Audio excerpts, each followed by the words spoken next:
Hello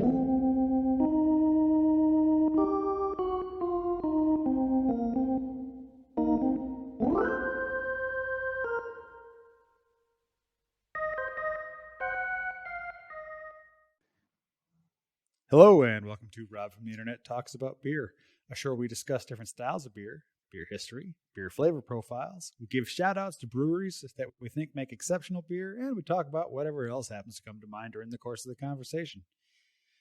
I'm Rob from the Internet. Let's talk about beer.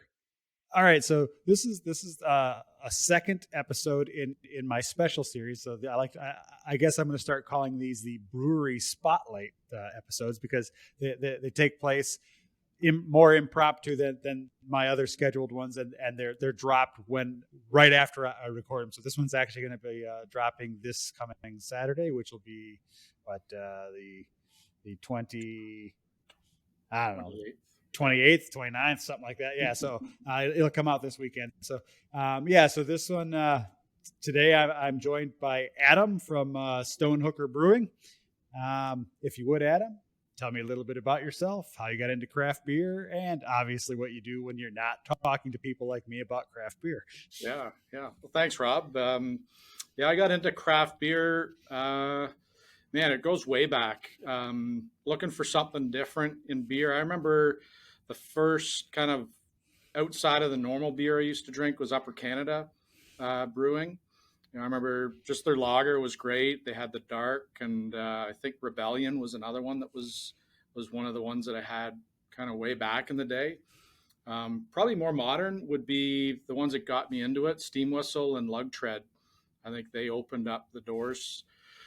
And then it progressed into some of the Belgian beers, like the Rochefort 10s and those Trappist styles of beers that kind of got that malty character going a little bit. That's how I kind of got into it and really started to explore the whole start of the revolution of craft beer. Cool. And then obviously when you're not on shows like this talking to people like me, you're a brewer by trade, correct? At Stonehooker. Yeah, So I'm the brewmaster there. So I do all the recipes, kind of run all the operations, front of house, back of house.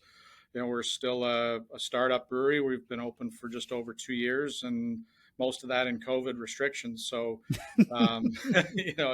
it's tough to grow too fast when those things are going on. But I wear a lot of hats at the brewery, to say the least, and but it's fun. It's great to be in there and doing so much and having my hands in all the little pieces of the puzzle. Yeah, we do have a couple of awesome brewers at the brewery, Jeremy and Alan. They do all the brewing, and they're Niagara College trained, so they're spectacular brewers. It's awesome with them. Yeah, awesome. Yeah. The Niagara College seems to be a pretty highly rated program. I mean, it's when I lived in the States, I had heard of it. So, I mean, obviously, if it's made its way into Illinois from here, it's obviously somewhat of a big deal. So today we're actually going to be talking about two different styles. We're going to be talking about a traditional style and then a more modern style. So we're going to start with the traditional style. So the traditional style that we're going to be talking about is Saison. So we're going to be having the Stonehooker Steampunk Saison. And I got to say, I really like the name. Being a big nerd, steampunk is like one of those things that's right in my wheelhouse. For people who want to know this kind of trivia, the term bière de saison was first mentioned in the early 19th century.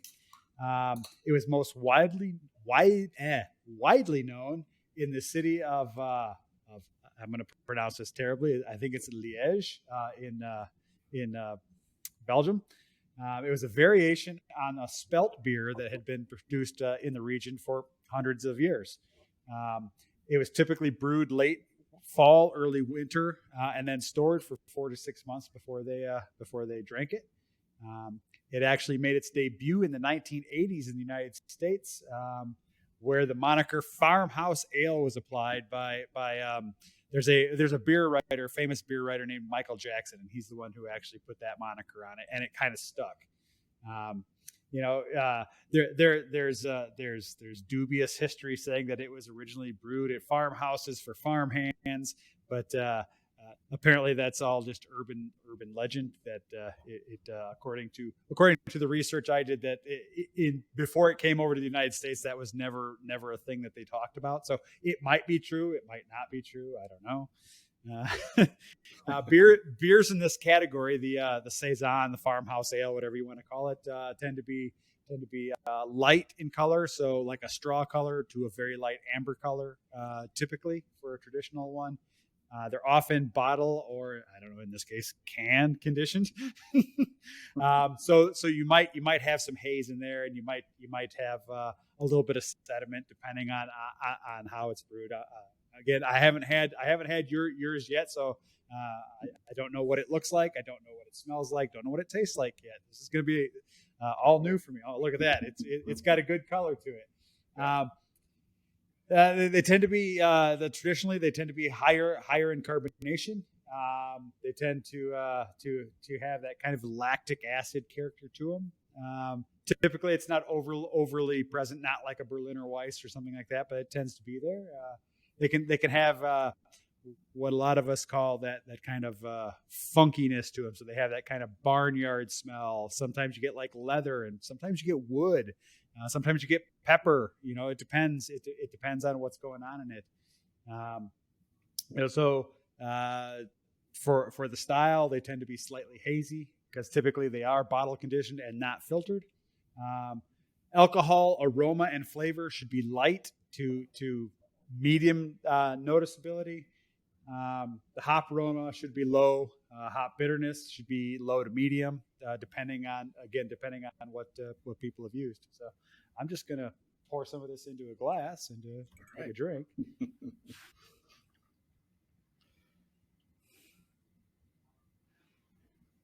I see you also have the proper glassware for a Saison.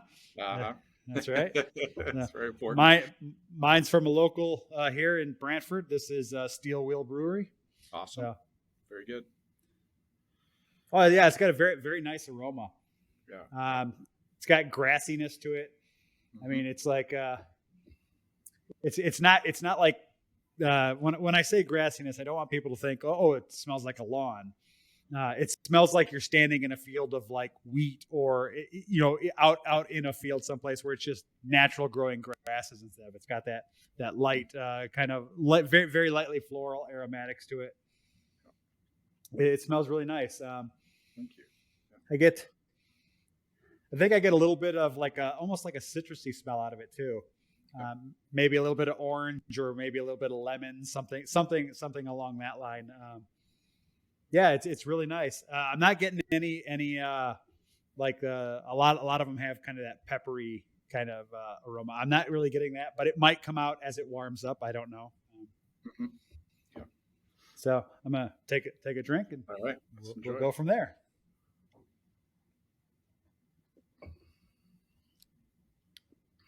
Oh, that is nice. I told my wife that I was doing a show tonight on Saison and then the cherry lemonade, and she's like, "Oh, Saison." I'm like, "Yeah, I only have the one though," and she was very disappointed because that's her favorite style. But that's okay. That just means I got to place an order. I mean, there you go. So yeah, tell me a little about this. How you design the recipe. Things like that. Yeah. Well, a lot of my brewing started here right at my house and home brewing. And my previous life, I was a golf professional. So for 28 years, I was in the golf profession. And, I tend to drink a little bit of beer on the golf course. So it was something, just a little. And loving craft beer. And, my brother got into it just a little bit before I did the home brewing. And that's why we got the Cherry Brothers Brewing thing. Very nice. So he's got a great homebrew setup. I've been home brewing here. So I do a lot of pilots here, even for the brewery. And one of the first styles I really wanted to try, because I didn't see a lot of Saisons out in the market. And I loved the style. Bellwoods, like their Farmageddon early on was, that Brett Saison where you get that Tannomyces, that, like you were talking about, that barnyard, that woody, even a little bit of lactic acid flavoring to it. So, started brewing here at home, and Saison was one of the probably one of the most frequent beers I brew here. And I come home from work around beer all day, and some big flavorful beers, and sometimes I just want to relax with something that has a lot of subtlety and nuance to it, and that's where Well, this that's where comes this in. style, yeah, this style shines in that. I mean, and Mm-hmm. and if you like something, that doesn't taste like a typical beer, it's got its very own profile. I mean, it's one of those beers that if you have a good saison, you're always like, yeah, saison, that's a fantastic style. But then on the flip side, if you've ever had a really bad saison, you're like, oh, that was a bad saison. Yeah, yeah. You want, like, I really like them dry. Very dry. We ferment a little bit hot with this yeast, just to help get all those sugars. We mash a little bit lower temperature again to create some more fermentable wort, and that really helps to dry it out. And and then just it's really subtle German hops that we use just to give that little bit of spice to it, a little bit of citrus as well. And then yeah, I think the yeast will come through sometimes with that little bit of peppery, more on the flavor than in the aroma, I think. Yeah, and I'm getting a little bit of that pepperiness on the finish. Actually, after I take a drink and I open my mouth, I take a breath and I'm like, oh yeah, there is a little bit of pepper finish in there. So yeah, it's fantastic. This I would say this is probably a good bar for setting for what a saison should taste like. I mean, it's Awesome. really nice. Yeah, thank you. The carbonation levels are good. They're not too high. Yeah. Because a lot of times, a lot of saisons I've had, you pour it and it just like super carbonated. You get a whole bunch of head, even when you're trying to pour really gently. And this is nice. It's got it had a nice little bit of head on it at first. It's dissipated now, but there's still just a little bit of that on top. So as I move my glass around, there's still a little bit there. Yeah. You can see there's a few little bubbles still rising in the glass, which is always nice to see, especially like if you move it around. Mm-hmm. As it's warmed up a little bit from me holding it in this, that's the beauty of this style of glass. If you're drinking a beer that needs to be slightly warm, you hold it like you would like this, and it warms it up a little bit and it opens it up. So I like it really starts getting a better aroma. Yeah, I'm used to doing these with beer and cheese in my hand, because we've done a lot of beer and cheese events through the brewery, and this is a great beer for pairing, especially with some of those lighter cheeses. Like brie. The brie is, think about, we talk about that a lot. We're fortunate to have a cheese expert that joins me on the calls, and he's a cheese judge. He's written 3 cheese books, Canadian artisanal cheese books, and we both understand this, where you think about the foods that will go with certain drinks around the world. And, if you're in Germany, you drink German beer and have German, foods, and they will go well together. Same with French wines. And, it's just at least those older cultures tend to, they really grew up pairing everything. So the foods really match the drinks. So this being close to the French border with a nice brie would be fantastic. Yeah, another thing that it pairs well with is seafood, specifically mussels. I've had it many times with mussels. It's great with that, but it's good with all seafood, like your lighter white fishes and things like crab and lobster and shrimp. It's also really good with New England clam chowder. Not that red Manhattan stuff. The white the white New England clam chowder. It's really good with that. And it's good. It actually saisons pair well with foods that have ginger in them. So like a lemon ginger sorbet, or some of the Asian foods that have a lot of ginger in them. It'll pair really well. The spiciness from the ginger really works well with the farmhouse ale style. So it's got that that it works well with the funkiness that they tend to have. Yeah, I can see that. Yeah. So one of my favorite experiments or things that I did here at home was brewed up a double batch, or close to a double batch of wort. And then I've got 2 small glass carboys, probably about 4.5 gallons each, or 18 liters or so, and put both, just split the batch, use the same base yeast for both. And then in one of them, put in some Brett. From Escarpment Labs, they've got the Mothership Brett blend. Dude, Escarpment Labs knocks out of the park with all their stuff. I love their yeast, and I love their that series they're doing with the Kavik. So they've got like where they're doing their own blends and stuff. I actually made a stout with the Jordal blend, and it was absolutely fantastic. Yeah. It's amazing. The guys there are so smart, and it truly is a lab. It's not just a production facility that's making yeast and brewing yeast or whatever. They're brilliant, and great resource for us as brewers too. To anything goes wrong, we get advice from them to help us. Brew certain batches. They give us great intel on how the yeast best performs, and it's amazing what they do there. So, and both my brewers had one of the guys in teaching them at Niagara as well. So you got this amazing expert going down to Niagara teaching them about yeast, and he works in that industry. So great inside information. So. Yeah. So this recipe for the steampunk saison, is this one of your oldest recipes then? Because you said this is one that you like to brew, or is it is this a variation of a recipe that you originally created, or what? Yeah, I'd say a slight variation. One of the things that at this stage, we're still a young brewery, so I was a little nervous about bringing in a yeast like I use Old World Saison yeast here at home, which is it has this thing called, it's a diastatic gene in it, which it's a part of the yeast that will consume longer chains of sugars that is good for a Saison. But if some of that yeast stuck around either in a hose or in a fitting, or, we do a really good job cleaning, and we probably would not get anything carrying through. Just a little nervous early on putting one of those yeasts into our tanks, because we brew a beer that, like an English ale, that has, maybe a bunch of long chain sugars in there that we want to remain in the beer. And then this diastatic yeast gets infected into the can.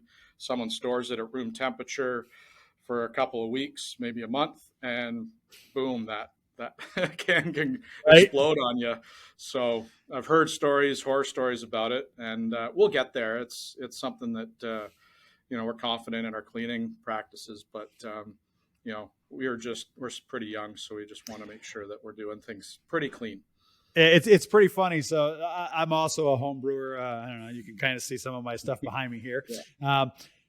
And there's a meme out there that I've seen on the internet. It's like what people think I do, and it's like shows guys in a lab, and what I think I do, and it shows these guys doing all their stuff, and then it's what I actually do, and it shows someone doing dishes, because that's 90% of brewing is cleaning. I mean, yeah. I don't want to dissuade anyone that's passionate about it from getting into the industry, but you better be a clean freak. And, because you are doing a lot of cleaning. Yeah. Well, yeah. So, like when I brew, I clean stuff right before I use it. I clean it before I put anything in it. I clean it when I take stuff out of it, and then I clean it again after I'm done using it, just to make sure. Yeah. That's right. Yeah, it's it's just one, because the last thing you want is a beer to be funky because it got infected, or it's one thing if you're going for that funk. Like I brewed a alcoholic ginger beer, and I purposely open air brewed it because I wanted to see how it would turn out, and it was different than anything I'd ever brewed before. It was good and it was funky, but it was like, okay, this is what happens when things aren't uber controlled. I left it open so that whatever yeasts and things are floating around the air could get in there, and it turned into a funky hard ginger beer as opposed to a standard ginger beer. It was weird. Cool. But and that's the same thing that'll happen if you're not cleaning everything properly, is something gets left behind, and now all of a sudden you've got some weird funkiness going on. Yeah. Yeah, if you have to dump 20 liters, it's one thing, but if you have to dump 1,500 liters, it's another. Right, right. Yeah, it's a little easier for me. I spent $40 as opposed to I spent $4,000 on this. Yeah, yeah, exactly. Yeah, Yeah. yeah. So, yeah, and a little bit about Stonehooker too. The very nautical theme to our brewery. The Stonehookers were, um, they were sailors that sailed along the north shore of Lake Ontario, literally hooking stone out of the lake, kind of from early 1800s to early 1900s, and then it was used as building material in Toronto as it grew from a little town to a city. And so we like to try and keep the nautical themes going on with our beer names. And the other thing too, early on, I really liked alliteration. So we had steampunk Saison, we had whipstaff wit, we've got I'd have to look at the list right now, but there's a bunch in there that we tried to get that into it. And steampunk was kind of the end of the sailors, and steam engines were coming around at the time, so yeah, it's kind of a transition into that. Yeah. So one of my previous guests, who actually works for your brewery now, Nick, he was actually over my house. Was it about a week ago now? And he brought a few of your beers that I hadn't tried, and I tried your English ale, and I have to say it was very delightful. I'm a sucker for the English ales. I love a best bitter. I love an old school traditional original style IPA. You can keep your West Coast, you can keep your East Coast. Just give me one of those old school. Got that super heavy malty backbone and that little bit of bitter kick at the end, and I'm good. I like those malty beers, and that one was quite enjoyable. I hadn't had it prior to that. Actually, prior to that, the only beer I've had of yours would be the lemon drop one, which is a great summer beer. Yeah. But that was this crazy last summer we brought that out, and it was funny. Like, people ask, what's your inspiration behind making certain beers? Like, traditional side, it's pretty simple. It's just, I want to try and brew a beer to a very particular style, and see how our interpretation of it comes out. And I'm not trying to do anything too funky. It's just like, let's make a really good Saison, a really good Doppelbock, or a really good English Pale Ale. And then on the other side, it's, sky's the limit. What are we going to do? And so travel to Florida most winters, and one of my friends introduced me to Chick-fil-A down there, and I'd really never gone. I probably never would if it wasn't for him. And he said, you got to have this thing, this frosted lemonade.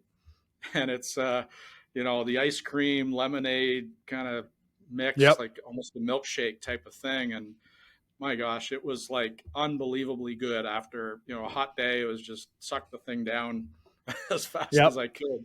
So I was like, how do I replicate that in a beer? Vanilla, lactose, lemon, make it a little sour. And it's delightful on a hot day. I mean, it really is. It's a great beer for sitting by the pool, sitting on the patio, having a cookout, whatever you're doing. It's got that tartness to it. It's got that even though it's a sweet beer because of the lactose, it's actually got that quenchability to it. So like, you drink it, it's kind of a thirst quenching beer because of the tartness in it, which is nice. Yeah. It's fun. Awesome. So, all right, I'm just about done with the Saison, so I think it might be time to move on to beer number 2. All right. So beer number 2 is one I have not had either. It's the Cherry Lemonade Milkshake Sour. So I assume this is in the same vein as the Lemon Drop. Yeah. The only major thing we didn't do in this one, we didn't put any vanilla in this. So the Lemon Drop had a lot of vanilla, and we use real vanilla beans. We use real ingredients for all of our beers.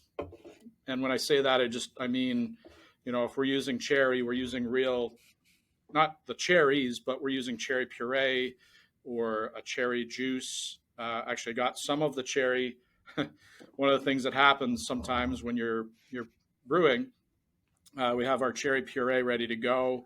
We're ready to put it into the tank because fermentation is nearing the end, and we don't want to put the fruit in until the very Right. end of fermentation, just keep some of those aromatics and the aroma into the beer.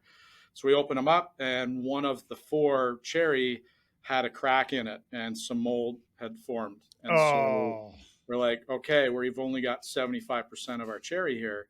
So get on the phone. I'm scrambling around trying to find another 19 liters of cherry puree. And and it's that's a not as, lot of cherry puree. yeah, it's not as easy as you think. But I got in contact with Cherry Lane, which is a place in Vineland down near St. Catharines.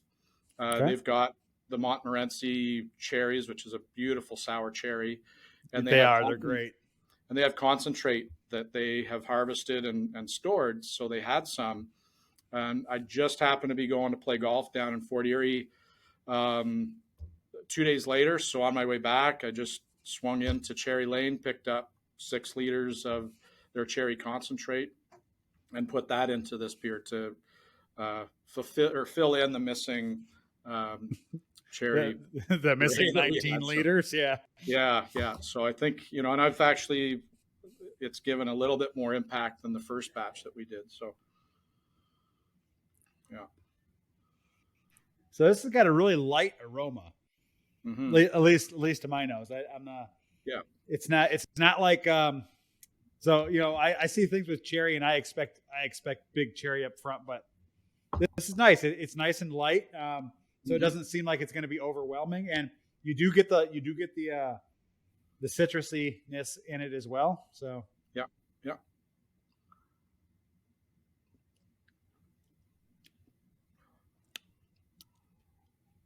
I like it. It's got a good body to it, good mouthfeel.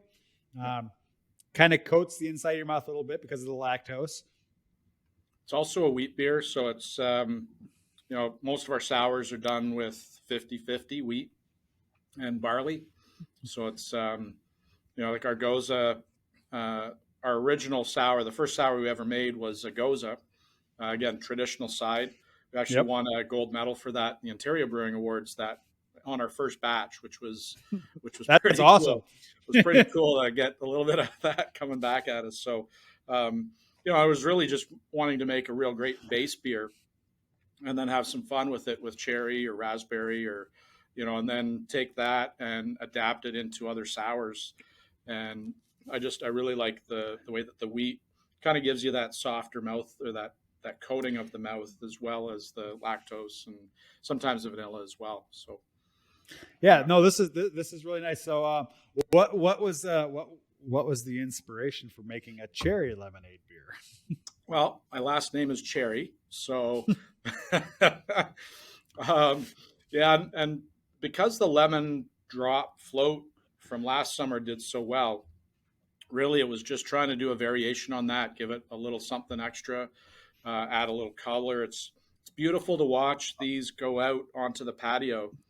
Oh, it's a beautiful color, that's for sure, and it's slightly hazy. I mean, I can see my fingers through it, but it's not completely transparent like you get from a lot of beers. But that has a lot to do with the fact that it's a wheat beer. So, yeah, and even our raspberry Goza, when that gets poured and taken out onto the patio, it's amazing. You'll see heads turn. Just ooh, what's that? What's that? And there's it's funny how those brightly colored beers always kind of catch our eyes. We're like, oh, who's having that? What is it? Yeah. I need to get some of that into my belly. Yeah. So yeah, go ahead. No, I was just gonna say. So I assume this is a seasonal thing. It's here for a limited time and then gone, kind of like the lemon drop one is as well. Yeah, I always thought that, and then we get around to, there was no intention of brewing any sours through the winter, and we got up to November, and people were asking last fall about when's lemon drop coming back? When are you having lemon drop? It's like, well, it's kind of a summer seasonal. It's like, oh, that's too bad. So, well, okay, we'll brew it. And we, it's the customers got some power when they come in and say, hey, I want this. And, I think some of these beers are great for Christmas too. It's something light. This one's a little higher alcohol with 5.5%. Most of our sours come in around 4%.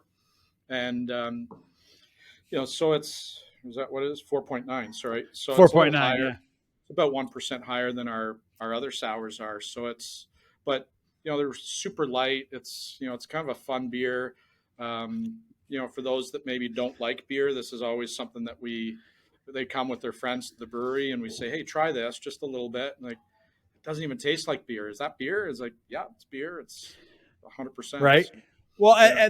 and as I've said in a lot of the episodes that I've recorded, that's the whole purpose of this show is to try and introduce people who might be a little trepidatious into trying something outside of their big macro beers, and styles like this are a great way to introduce somebody to craft beer, because this is a beer that yes, it's a beer, but it's got so much other flavor going on that it's going to distract you from the fact that it's a beer, because it's got that great cherry and citrusy flavor to it, and it's got that really nice soft mouthfeel.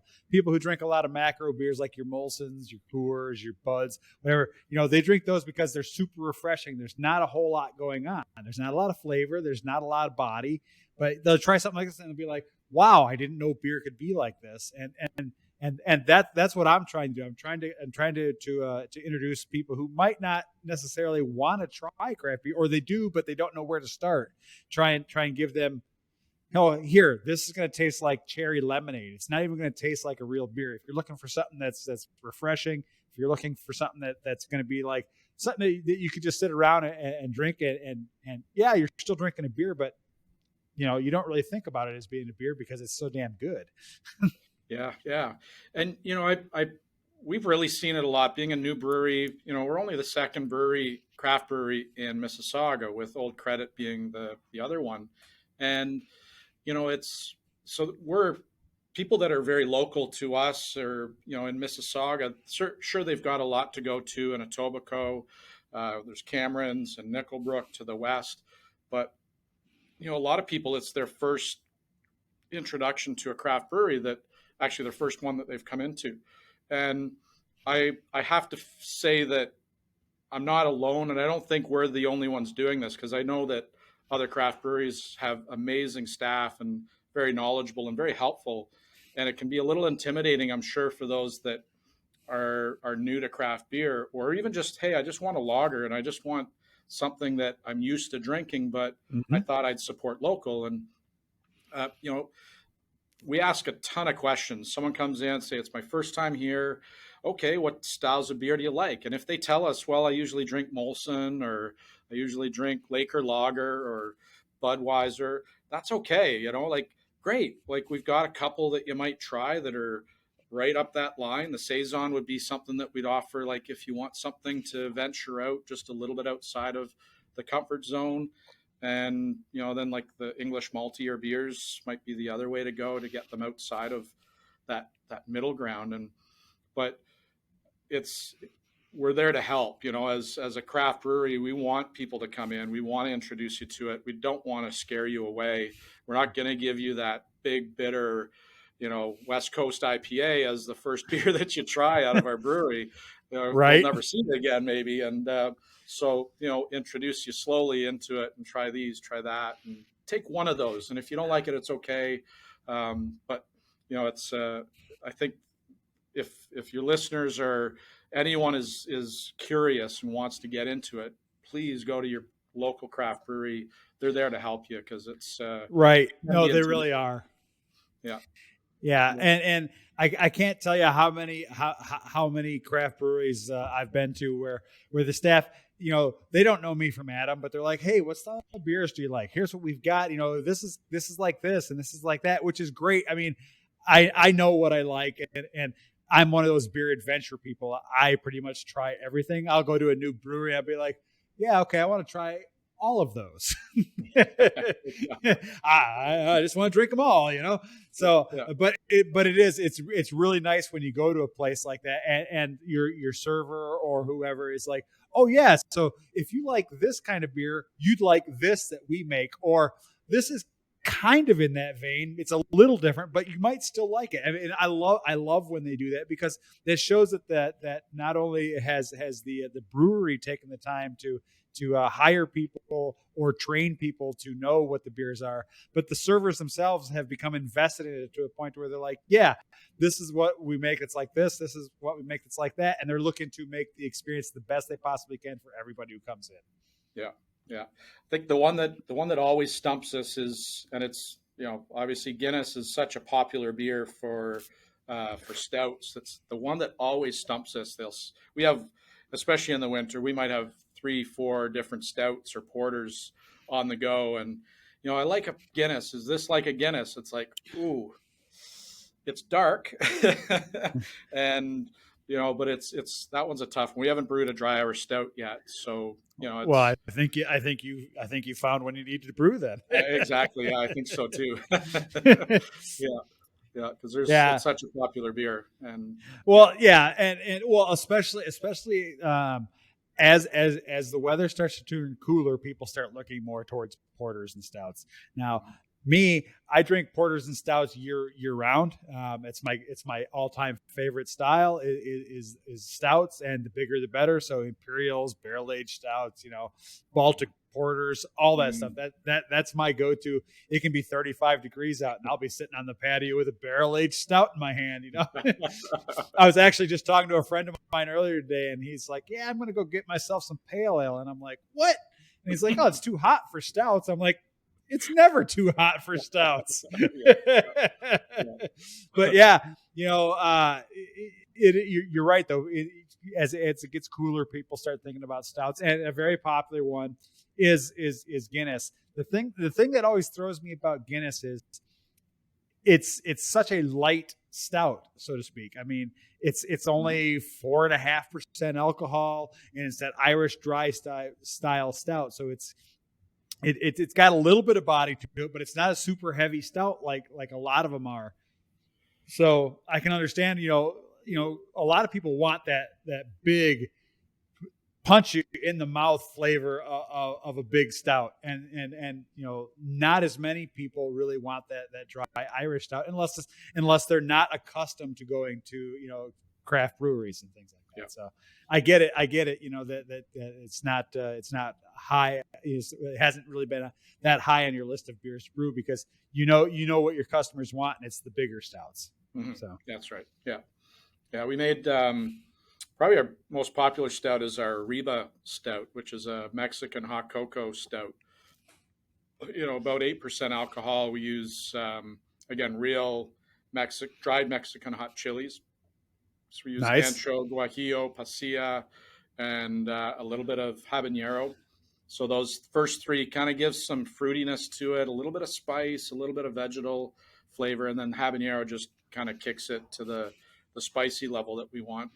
And then cinnamon, vanilla, a little bit of nutmeg, and it's a nice balanced beer, but just an awesome sipper, to just sit around and just contemplate it for 45 minutes while you just sip on it. It warms up and it changes and gets better and better. So have you guys ever made a barley wine as a brewery? No, we haven't yet. I haven't even made one here, so that's again something that I'd love to give a try to. It's a style I enjoy drinking once in a while. Like I think I probably need to try a little bit more just to get a good sense of a good one. But is that I only asked. Yeah, it's also one of my favorites. I mean, if people who've been watching the show haven't figured out, I really like the big malty beers, and a barley wine is a big malty beer. I've actually got one. Oh, shoot, I can't even think who makes it now. I've got one in the basement. It's a 2019 barrel-aged barley wine. I bought 4 of them at the time. I've got one left. And I pull them out around Christmas time every year. Yeah. I think it comes in at like 12% or something like that. It's absolutely fantastic. It's my winter warmer. Yeah. I've got a little bit of a cellar too. I have a barley wine in there. I forget the name of it. It's probably 3 or 4 years old now, and it's got a wax top on it, so I'm comfortable that it's going to be okay. Yep. I hope. Yeah. And, I've got a bunch of Nickelbrooks. They're Cuvée, they're Kentucky Bastard, they're As do I. yeah. So again, those are the ones. It's like Christmas. I'm not going anywhere. Just what am I gonna? Let's pull this out and give it a try. In my case, it's Wednesday. I'm not going anywhere. Yeah, I've actually got in my cooler sitting next to me here, I've got a 2016, 2017, 2018, and 2019. I think I might actually even have 2020 Whiny Bastard. We're going to do a vertical flight this year at Thanksgiving. And nice. Then I've got from Forked River, I've got a 2016, 2017, 2018 Flanders Red. Ooh, nice. And we're going to do a vertical flight of those at some point this year too. So yeah, awesome. Yeah, I've got a bunch of I've got Cuvée, and now was it Glory and Gold? They changed the name to from Nickelbrook. So I've got some of those going back to 2016, 2017. I've actually still got a 2015 Kentucky Bastard in the back of the cooler. Nice. Yeah, I've just been, it's one of those, I'll pull it out one of these days and we'll see how it's aged. Yeah. It's always the hard part is like deciding, is this the right time? It's like, yeah. Yeah, you just enjoy it when it comes out. And I want to share those. Those are the ones that, right. When I have, if it's my brother who is obviously loves his beer, or just a couple people that are really, really love their beer. And it's, just share it, because those are the ones that I really want to share and enjoy with somebody. It feels like I'm cheating it if I'm only having it for myself sometimes. Right. Especially something like you've put it on the shelf for a special occasion or whatever. Like I've got a section in my basement, my cellar area, that I've got the don't touch these until people come over section. It's like, oh, here's a beer that's been sitting down here for 4 years. I finally found somebody who appreciates this style as much as I do. Yeah. We're going to crack this dang thing. Yeah, exactly. Yeah, I know that. Yeah, it's great. Yeah. Yeah. All right. So getting back to where we were talking about with the the beers from your brewery. So for anyone who's interested, the Saison, proper serving temperature for a Saison is 7 to 13 degrees Celsius. That's 45 to 55 degrees Fahrenheit for my non-metric friends. And the proper glassware is a tulip, but a teku or tiku, I don't know how you want to pronounce it. Yeah. Yep, one of those is also perfectly acceptable because it's got the same basic shape. Really, you can't go wrong with a teku glass for any beer because it's gonna give you a great sensation. It's got that nice wide body to allow it to breathe, and then it funnels the aromas right up to your snoot. And then for the cherry lemonade, I was actually just drinking out of a shaker pint because all my other tulip glasses and everything were dirty because I haven't run the dishwasher today. And it's perfectly acceptable out of this. But is there a preferred glassware for your cherry lemonade? Yeah, I like the teku or the sommelier type of glass, and just I think it's one of those beers that, again, you want to kind of focus it in, keep that carbonation in there with a nicer wider body, and then funnels or focuses that flavor into your nose. And what would you say the proper serving temperature is for this beer? Yeah, a little colder. I like it kind of in the 5 degrees Celsius range. Just something that's very refreshing, keeps it crisp on the tongue. You don't get that cloying kind of, the fruit or the wheat can kind of get a little cloying as it warms up. But if it warms up, you'll get more of the malty flavors. The fruit, the sweetness will come out a little bit more. Yeah. For my non-metric friends, 5 degrees Celsius is about 40 degrees Fahrenheit. Celsius is so easy, though. Come on. It is. But, the American. I'm originally from America, and a lot of the people who I know are in the States, and they're not metric friendly. I came up through school as a science major, so I had to know both, imperial and metric measurements. So for me, it's no big deal. That's why I give it in both. I'm like, oh, it's this to this and this to this. And I joke because the thing is, like, when I brew at home, everything that I read, all the research, it's all American based. So it's all Fahrenheit. So I know mash temperatures. I know fermentation temperatures in Fahrenheit. And when I went to work at Stonehooker and I've started to learn the mash temperatures and fermentation's easier, but mash temperatures and those types of things in Celsius now, and where it was just so much easier for me to say it in Fahrenheit. So, and right. I've got both worlds going too. So I get it. Yeah. That's actually one of the things that I found really funny when I moved here from the States is, Canada's a metric country, but everyone who I know has their house thermometer set in Fahrenheit and their ovens use Fahrenheit. That's true. True. Yeah. Unlike me, my thermometer in my house is set to Celsius, and my pool heater is set to Celsius. It's like, I'm the American and I'm using the metric units. What's wrong with you people? Well, I'm messed up. The house thermometer's on Celsius, the pool heater's on Fahrenheit. I play golf. We do our yardages. It's yardage, not meters. It's not meters, it's yards. Yeah. But I had this one time. I had a rangefinder that it can be set to meters or yards, and somehow it got set to meters. And so I'm on the first hole at this golf course. I laser it out, gives me a number. I hit the shot, and I thought, oh, that's perfect. And as I watch, it comes up, 10% short. And I'm like, that shouldn't have been. And I check it. It's like, oh, the little M is in there instead of the Y. And like, Yeah. So for people who don't know where you're at, where are you guys located? We are in South Mississauga. We are just east of Port Credit.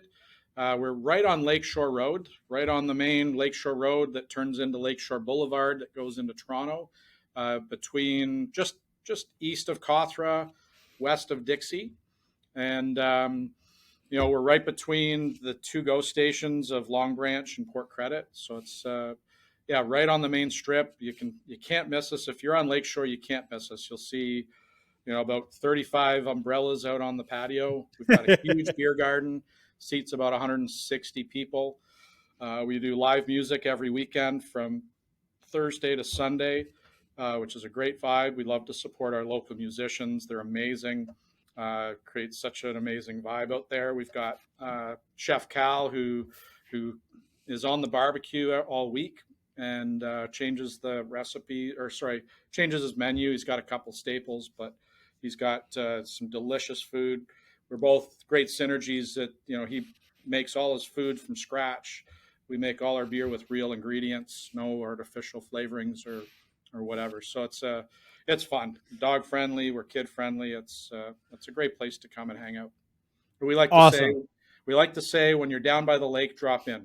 So, hey, you know what? That's a fantastic slogan to have. I mean, I don't get out that way that often, but I will definitely have to make the pilgrimage to the brewery because you guys make fantastic fare. Everything I've had from you guys has been great. I really enjoy the Saison. I'm going to have to place an order so that my wife can have some. I do like the cherry lemonade, but I think I actually prefer the lemon drop better. Just personal taste. The cherry lemonade is great. I mean, obviously, I've drank this much of it, and this can is empty, so it can't be bad. I mean, no. It's been our fastest selling beer from packaging date to sellout date that we've ever made. So that says something to what people love. Right in the summer, at least, it was pretty cool to see it go so fast. Although I think half of it, or at least a quarter of it, went to our crew, our staff. So they love it. So I'm like, hey, slow down. Let our customers buy it. It's okay. We'll make another. We got to make money on this, guys. Yeah. Awesome. Well, we have come to the end of the show. I really appreciate you taking the time to out of your busy schedule. I know we've talked back and forth for a couple of months about getting this done, and I never want to try and impose because you're a busy guy. You're making beer, and I like to drink beer, and I don't want to disrupt that flow. But like I said, I appreciate you being on. To anyone who watched this video, if you liked it, please click like. If you want, please subscribe and click the little bell to be notified when new episodes come out. If you have any questions for me or for Adam, please leave them in the comments section below, and I'll be sure to forward them on. If you have any questions, comments, concerns, or if you'd like to suggest a beer or beer style that we talk about on the show, please leave those comments below. But until next time, I'm Rob from the internet. Cheers. Cheers.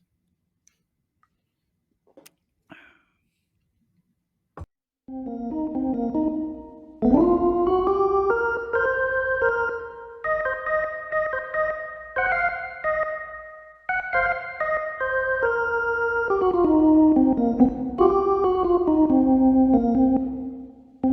you.